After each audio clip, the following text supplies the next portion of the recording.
paires.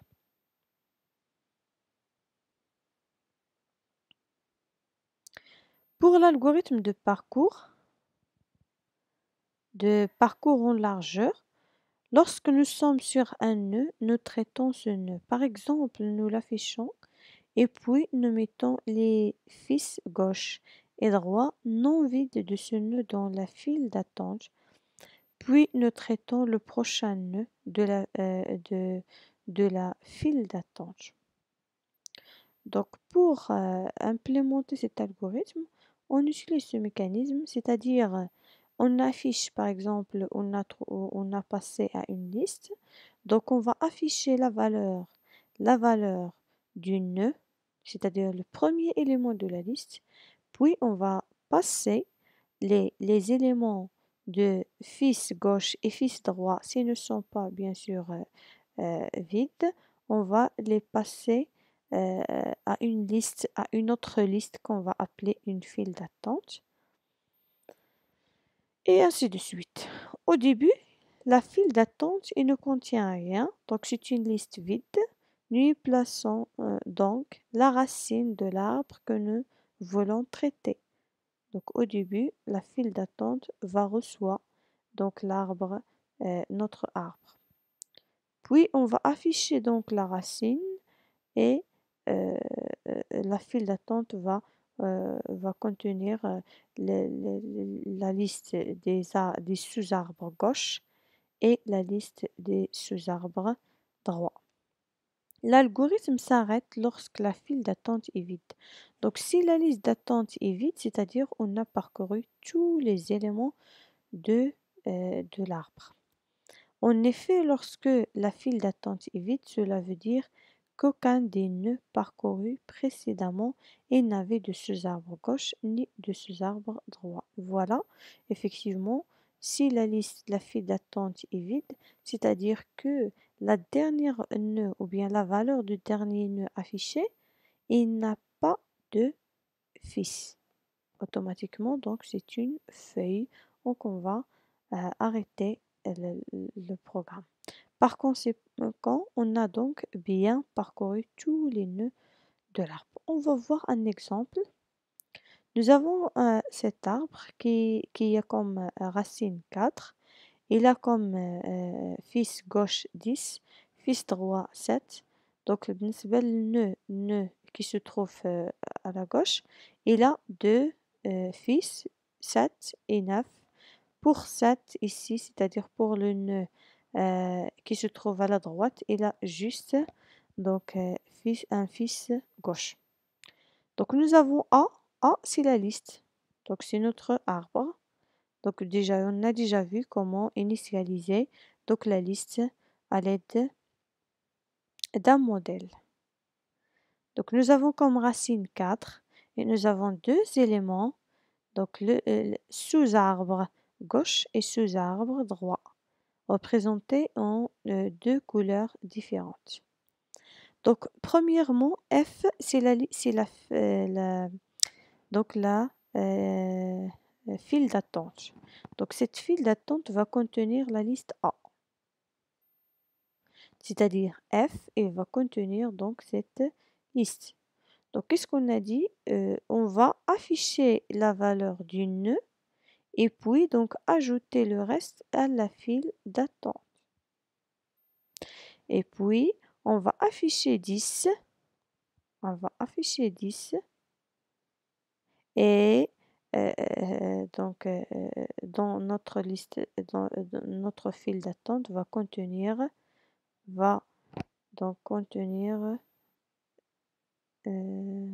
oui, c'est l'autre deux listes. Donc cette liste pour donc 7 nan nan 9 nan nan, c'est celle-là. Puis 9 nan nan, c'est celle-là.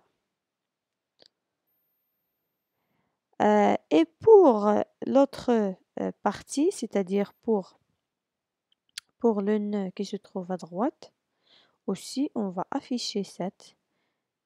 Oui, c'est ça. Donc, هي اللي جات لنا لهنايا, d'accord? Pour l'afficher après, donc on va afficher 7 et puis et puis donc غتبقى لنا في la file d'attente 5 nan et nan. Donc après on va afficher 7 هاد la liste, cette liste. Et puisque nous avons nan في la partie gauche et la partie droite, donc هاد la liste غتمشي لنا من la file d'attente, c'est-à-dire dans notre file d'attente, nous avons 2 feuilles, 9 et 5. On va afficher premièrement 9 et puis donc غيبقى لنا le nœud 5 في la file d'attente et finalement donc si on affiche 5, notre file d'attente sera vide. Donc pour cela on a affiché 4, voilà 4. Puis 10, voilà 10. Après 7, donc 7.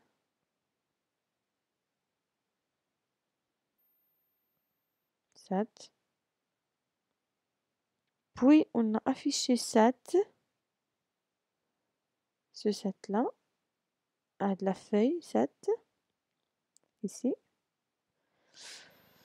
Après 9, la feuille 9 et finalement donc la feuille 5.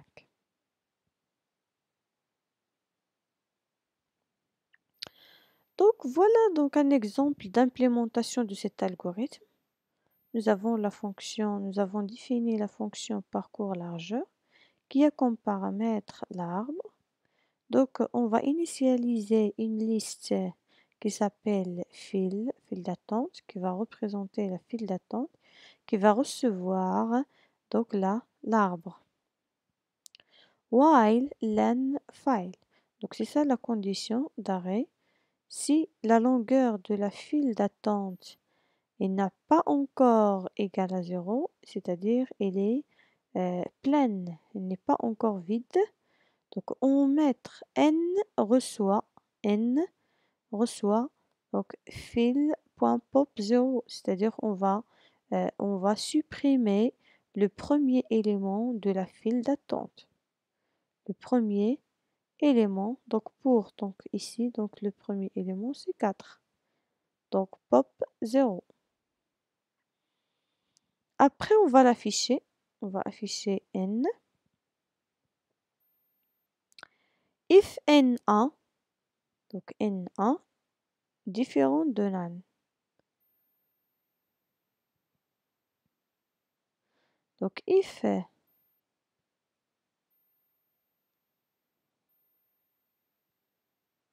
alors nous avons ici donc if n1 différent de nan, on va faire donc file d'attente.append n1.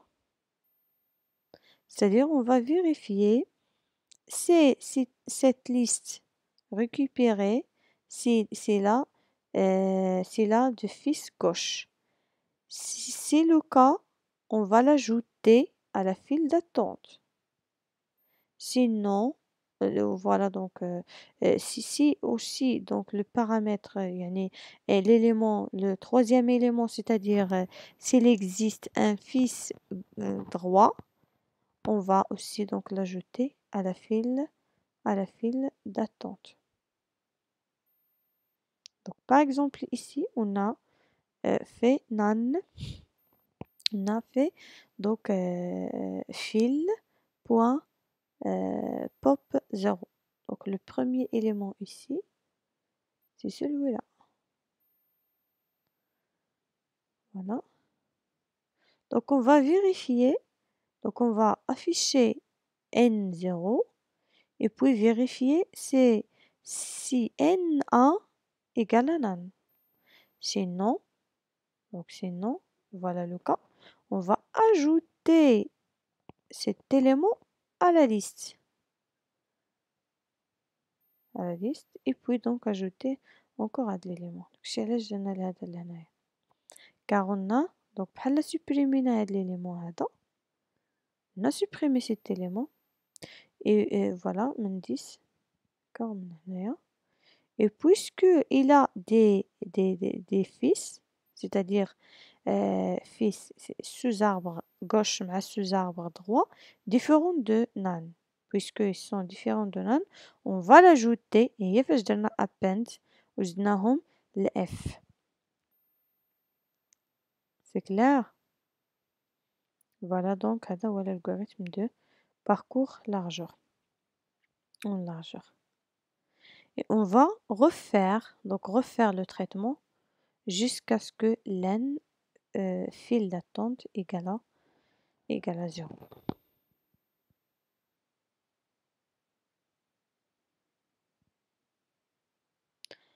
On va voir maintenant un exercice sur ce que j'ai dit tout à l'heure. Donc, on va voir comment représenter les expressions arithmétiques à l'aide des arbres.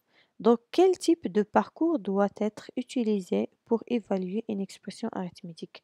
Comme vous voyez maintenant pour cette expression arithmétique, on l'a représentée sur cette forme, cet arbre. Donc, à votre avis, pour exécuter l'expression arithmétique, est-ce qu'on va faire un parcours préfixe, ou bien un parcours infixe, ou bien un parcours postfixe? Alors, qu'est-ce que vous pensez? Donc, bien sûr, pour parcourir cet arbre, on va commencer par 4 fois 3. Donc, on a commencé par la gauche, nœud, droit. Donc, gauche, nœud, droit. Puis plus. Donc, on a terminé la partie gauche, on va passer au nœud. Donc, عاوتاني gauche, nœud, غنجيو لدروات. ملي غنجيو plus, فين غنمشيو directement la gauche. La gauche, c'est-à-dire 2 fois 7 moins 5. Donc voilà, bien sûr, l'algorithme, c'est le parcours en profondeur infixe. Car بالنسبة للpréfixe, إذا بغينا نديرو préfixe, on va commencer par la racine. Donc toujours, on commence par le nœud. Puis, suivi de fois, c'est-à-dire سبعة nœud, وعاوتاني 4 3. Donc بالنسبة l'ordre préfixe, on commence par le nœud, عاد تيجي la gauche, عاد droit. Donc N, G, D. Donc bien sûr, donc l'opération ما راهيش تكون صحيحة. وبالنسبة للpostfixe, on commence encore par la gauche, puis droit, puis nœud. Donc غنقولو 4 3 fois. C'est pas juste. D'accord? وعاد نقولو fois. غنمشيو عاوتاني nœud fois 2 7 ونديرو عاوتاني moins. Donc fois قلنا fois هنايا غنديرو 2 7 fois وعاد 5 moins plus.